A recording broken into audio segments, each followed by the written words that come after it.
Welcome to Nora's podcast, where healing happens.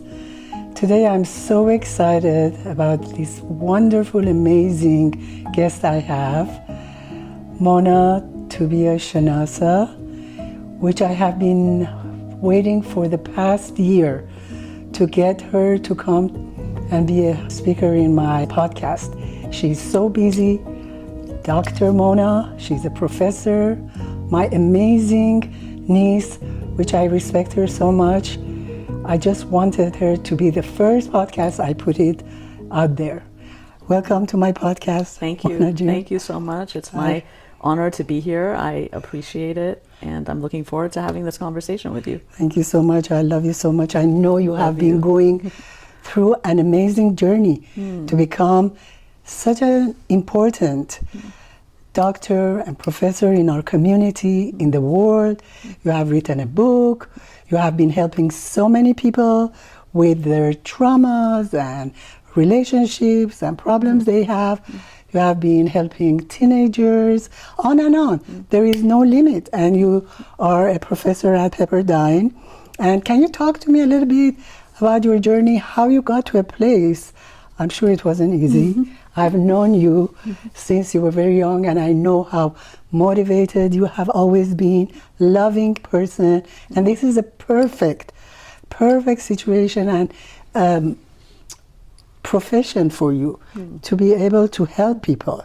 You help and you love to help people. Am I right? Absolutely. I think it's definitely a profession that you need to have the passion for, and you need to have a drive to want to go into this field. Otherwise, it could be a really difficult profession to have to sit and hold space for hearing a lot of the difficulties that people go through. So unless you're very, kind of come into the world as somebody who feels a desire, an inborn desire, it is a long road and it's a difficult road. But for me, I kind of came into the world with a little bit of less, I think it was understanding about the way that this world worked, and a greater curiosity about how humans function and how to optimize the time that we have here. And I think that's what started my journey. It was very much about a seeking and a search for the best kind of optimal kind of wisdom that I could find in the world. And I was always very curious. I was always also very, I felt like I needed a lot of information or proof for different things, even wisdom, from different angles. And so I always wanted to explore, what do, for example, the monks in Nepal say about the wisdom of the world? What do the Christians that are in Jerusalem say about the wisdom of the world, etc.? And so a good portion of my journey has been traveling and sitting at the feet of masters and learning all that I can learn. And as I started getting older, this information started coagulating into a place where I felt like I started seeing patterns across the different wisdom teachings of the world. And then I started studying science when I went to Berkeley, and I was learning a lot of quantum theories, and I started realizing that there were more patterns in terms of the wisdom that I was learning and how that wisdom could be supported by quantum phenomena. And then, as I got older and became more and more interested in higher level psychological study, my research also supported everything that I was learning. And I was really passionate about developing a methodology, a psychological theory and method that could deal with the whole human and bring everything that I had gathered and learned from across my journeys and from my own searching and seeking into a method that I could offer to help people so that they didn't need to go all over the world and search the way that I did in order to find answers in how to live life optimally, how to experience true joy, how to deal with energy dynamics, and how to interact with the world in a way that produced the kind of results that we all seek, we all want in our lives. And the important thing for me right now is to go from the aspect of spirituality. That is very important for me. And that's what it's your mission too. You are looking into all of the help giving your patient and your clients, not only logically, but spiritually. And this is so big for me right now. And that's why I'm excited to have you here, because you do practice that a lot. Raising your family for children, God bless them beautifully. They're all going into high levels of UCLA, Harvard, Berkeley, all achieving a lot in life, which I respect you so much for that. Thank you. I wanted to ask you about a specific thing that I am experiencing these days a lot, that narcissism has become so big in the world. And I have encountered a few of those relationships myself, and I never could understand where the red flags are, what it is. How can a person differentiate between this is a love bombing and it's not natural, it's not real, it's a lie. Be careful. Right. This is not a true love. For me, I could not understand, because they have such an amazing mask and they can keep that for years and years until things will not work for them anymore. All the lies, all the gaslighting, all the, can you please explain a little bit? How is that possible that we that are victims of that cannot get it? What do we have to look for? Sure. I think the first thing to really understand is what lies at the root of narcissism. And it's often really shocking to people when I tell them that the ultimate core emotion that narcissists run from and that creates this break in the personality is shame. Because it is, when people think of shame, they think of something that is associated with having a conscience. And narcissists grow through life and develop a personality disorder that lacks conscience. And so it's interesting to think about the fact that often it is certain childhood abuse that creates, that really pushes a child beyond any kind of normal etiquette or discipline, and it breaks their boundaries in a way where there is a break that happens in the internal system that creates a shame that is so engrossing and feels like it can swallow the person up. And so the narcissist actually develops it's a defense mechanism to begin with that allows them to survive the kind of abuse, whatever that is, that originally creates that break in their own relationship with themselves.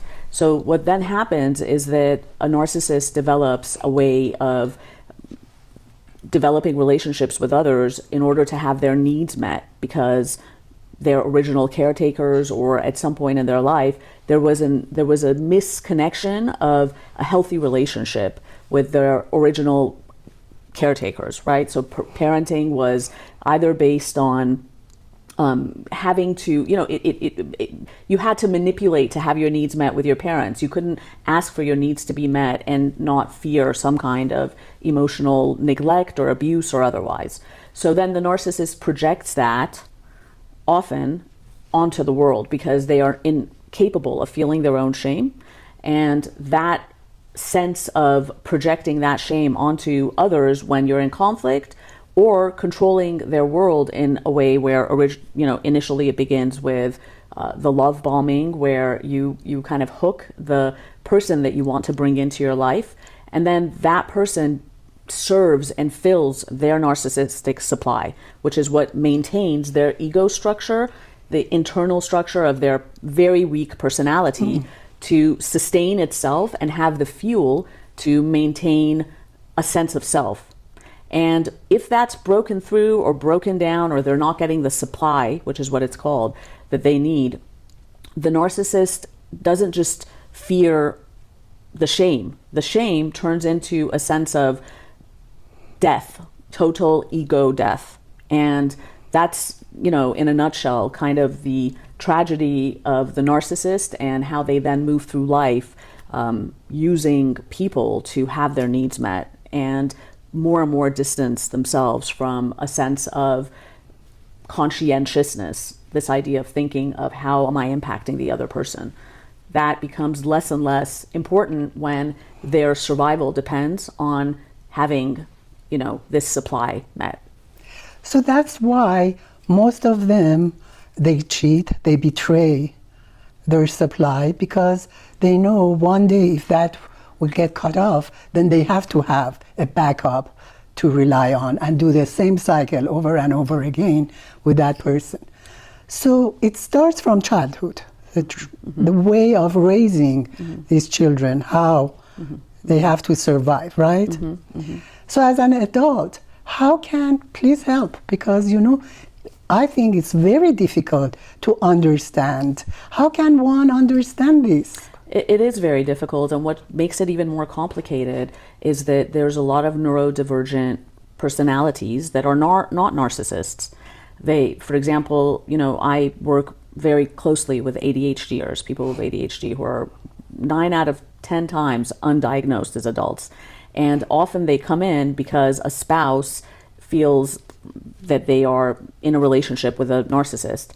And they come in and, once I've met with both people and I go through my diagnostic process, often it's not a narcissist. It's somebody who's got ADHD or potentially is on the spectrum, maybe has Asperger's, and these traits sometimes put a person in a position where they're not attuned, for example, to their spouse, the way that the spouse would need or want, or what we would call normal, whatever normal is, and often is very self-absorbed, because the neurodivergent personality trait requires a sense of consistent interaction with creating an external infrastructure to operate in life, right? So, for example, ADHDers have executive function disabilities, right? No, I wouldn't even call it a disability. What does that mean, it means executive? Executive function is the area of the brain that allows you to,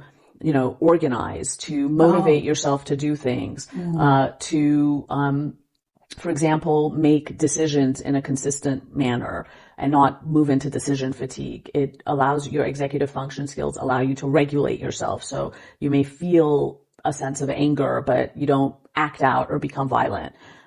It really, ADHD is different in everybody. It shows up differently. Different people have it differently. But these are some of the things that your executive function sort of controls in your life. Can they both have the same thing, be a narcissist? Absolutely. Yeah? There's a lot of comorbidities for sure. Because I've seen some narcissists that they have that. Yes. They do work, they're very disciplined. Yes. Okay. Yes, but I feel like narcissism is a very serious diagnosis. It's a really very serious diagnosis.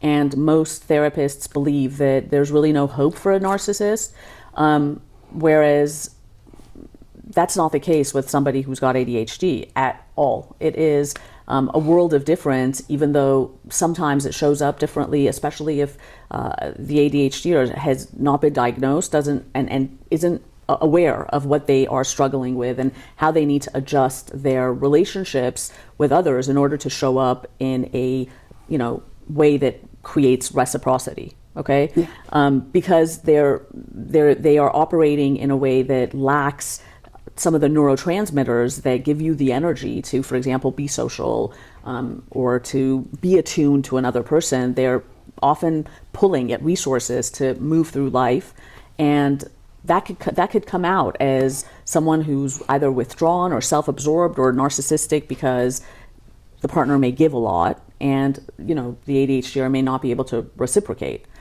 The narcissist is fundamentally different in that they lack remorse.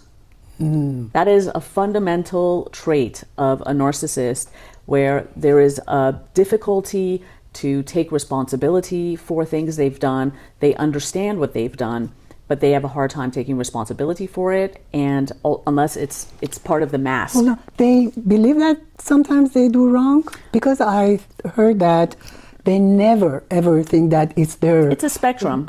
problem. It's always the other person's problem. Yes. And that's why they never want to get help, because they don't believe that they have done wrong. All they have done is Yes. perfect, right? That's why they don't seek for help. Yes. And But like everything else in the world, there is no black and white, right? It is, everything falls on a spectrum psychologically, and so does narcissism. You can even be raised with narcissistic traits and not be a narcissist. So, for example, there's many cultures in the world that I work with, sadly, particularly Middle Eastern cultures, that really put their sons on a pedestal. And there's terms that we have in, the Farsi language that really actually speak to the fact that often these parents raise their sons in a way that creates characteristics that are narcissistic traits.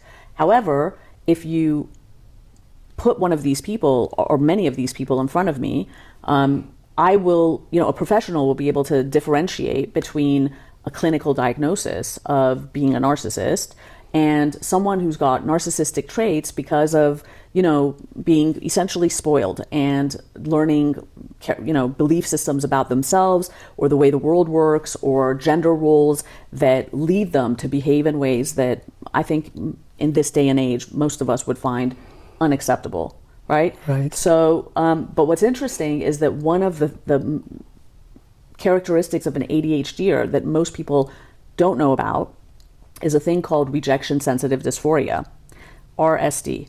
Rejection sensitive dysphoria is something that ADHDers really struggle with, and it is a sense of when they are hurt by somebody or they feel a sense of rejection, the way they feel it is intense. It literally feels like a physical wound. Whereas someone who's got the neurotransmitters, that they need, the dopamine and the norepinephrine that you lack as an ADHDer, can receive rejection or can feel like someone is maybe giving them some critical feedback and regulate themselves and process it in a way that doesn't feel like they've just been, someone has taken a knife to their heart. ADHD is not like narcissist, an upbringing. No. It doesn't happen from childhood. It does. It does? It does. And it's actually, that's the other thing most people don't know about ADHDers, is that it is very genetic. It's very genetic. So if there's one person, if most parents will bring their children in and say, I need my child tested for ADHD, and I'll take them through the testing process. And if they come out with being, positive for having ADHD, then there is a 30% chance that one parent has it or a sibling has it, and there's a 30% chance that a sibling has it, and there's a 50% chance that a parent has it. But if you go within their genealogy, you will find ADHD being passed down, whether it's from the past generation or it skipped a generation. So it's genetic. It's Absolutely not genetic. upbringing. Absolutely genetic, but your upbringing can absolutely intensify it, like every other psychological disorder. Your genes will hold certain things within them, and if they're exposed to enough stress, depending on your sort of tolerance as a human being, depending on where you fall on your level of sensitivity, it can turn those genes on or not.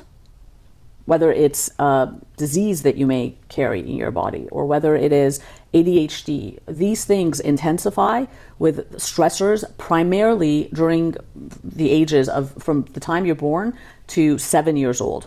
It is a critical period of time in a child's life where if they are exposed to intense stressors or their caretakers are not particularly attuned to them, loving or responsive. caring. Well, I mean, responsive, right? So there's certain psychological disorders that are very intense psychological disorders that develop in infancy, which is really fascinating.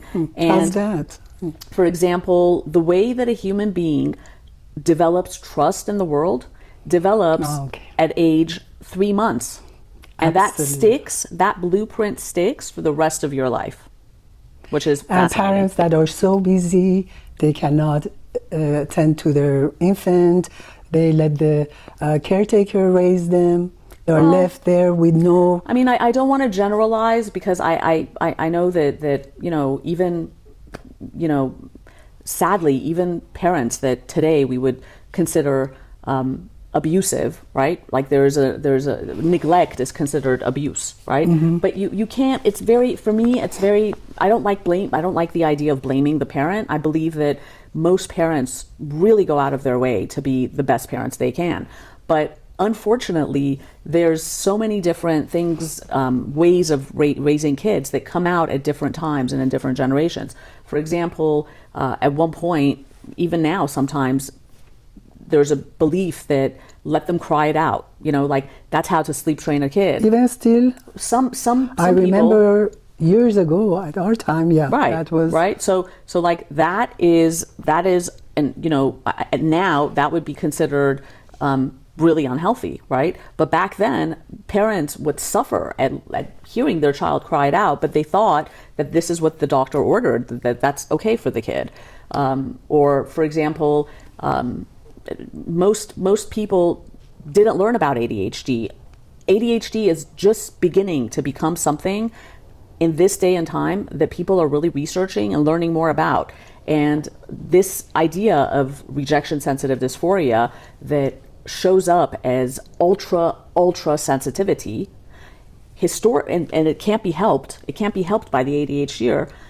Historically, would be viewed as, oh, you're too sensitive. Just become strong. Soldier through it, or work on yourself to change this about yourself. People didn't know, and the reason some people mistake ADHDers as narcissists is that when you have RSD, what begins to happen, especially when you're undiagnosed and uneducated, is that from childhood, the pain of receiving that criticism or that rejection from somebody is, I'm saying literally, it feels like getting stabbed. You understand? Like the physiological response for an ADHDer, and again, it falls on a spectrum, but for an ADHDer, of having that fight or having that criticism feels like a physical wound versus someone who doesn't have ADHD. And so they begin to protect themselves to the point where now the ADHDer that's undiagnosed grows up, gets married, or has a long-time relationship, and relationships require constant communication, and often it's critical feedback. So the minute this ADHDer even feels something that sounds like being blamed, right, or a criticism of how they've done something wrong, the defenses go up, and there's self-defense, right? They're defending themselves. That looks very similar to the narcissist. You think so? It looks very similar to the narcissist when they are so protective of themselves that they can't sit back and go, a healthy adult will go, you're right, I did that, and I'm really sorry, and I'm going to work hard on doing better. I need to not interrupt you when you're speaking. I need to pay attention to you when you're having a conversation with me about what you need. Often, ADHDers, unless they've done the work to develop those social skills, they will immediately go into shutting themselves down, or worse, they won't even engage in, like they'll recluse, right? They'll become recluses that won't even develop a relationship with someone because they're still in that protective mechanism. So in your experience, do you think that you can cure those ADHDs? There is hope? It's not a curable thing, because ADHD is it's a chemical imbalance that is not curable. But with ADHD, coaching, as I call it, and building the kind of infrastructure and in your external world and infrastructure in your internal world, without a shadow of a doubt, you can take an ADHDer. The upside about ADHDers is that they also have these like superhuman skills that they are unaware of, that they can tap into. The hyperactivity, for example, right, of an ADHDer, if it's not disciplined, it can look like chaos, right? Like you've seen kids with ADHD that are just like climbing the walls and all over the place and like just, don't know what to do with this energy, and so they create destruction.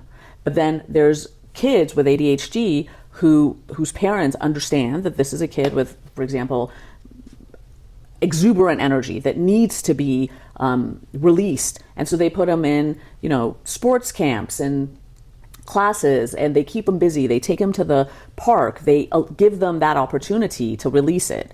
When an ADHDer gets older, if they're undiagnosed, that external hyperactivity that they could have as a child turns into internal hyperactivity. So then they can't go to sleep at night. They're looping constantly because their brain becomes hyperactive. They can't slow down the brain enough to, for example, fall asleep, which creates a whole host of other issues. But none of these diagnoses are like a narc. It's so different.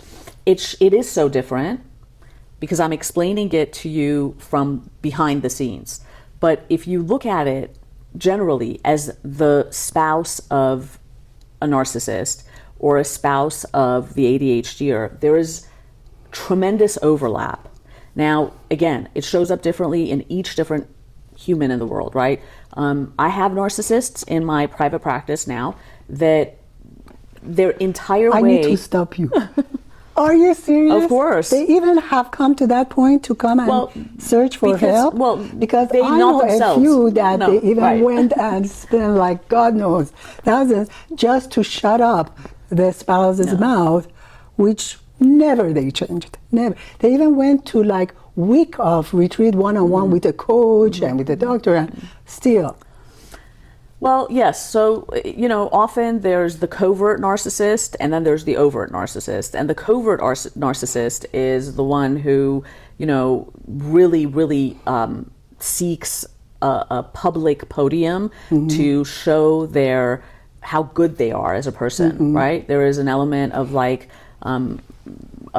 some very weird percentage of narcissists, covert narcissists, become like preachers, rabbis. I mean, it's a weird, because you're on a podium and there's people don't question your goodness, for example. And so yes, they will show up in order, but the intention is not to actually heal the relationship. It's to prove that they are perfect and that whoever's bringing them to the session is actually the narcissist. They'll flip the blaming. It's called blame shifting. So sorry, I cut you off. Then you were saying you have a few of those. Yes. And again, it depends on where they fall on the spectrum and how willing they are to take responsibility. But then you'll have, ADHDers that also come in, and the way they show up is very similar for a long time until they're really educated about their own process or journey and how their own mind works and why they're responding in the ways they're responding. And then if they are able to override that need for power, right, that most narcissists operate in, is a power dynamic. It's always about control and power because that's the only thing that can make them feel safe in the world. But yeah, I don't ever say never. I work with borderline clients, which most therapists will never take in a borderline client or a narcissist. And I do my best to see whether there's an opportunity for evolution, which is, the work that I do. And if someone has the discipline in one area of their life that I can then pin this part of their life to, they can apply that discipline and will to override these natural mechanisms, then of course I do believe there's hope. I do. But you're right. In general, it's a very difficult and bleak diagnosis. So on that note, Dr. Mona, I want to ask you if you can come back and start another podcast with me to see how we can help people before they fall into that trap of a narcissist, which is really, really painful. Yes. It's so traumatizing. It's true. And it's very hard to heal from that and help them. Will you promise me? Of course, it would be my pleasure. I know you're very busy, but thank you so much for joining me. Thank you for having me. And let's make another date to get together and help my viewers to see how we can get to understand these red flags at the very beginning of the relationship. It would be my pleasure. It would Love be my you. honor. Thank you. Thank you for watching. See you soon. Bye.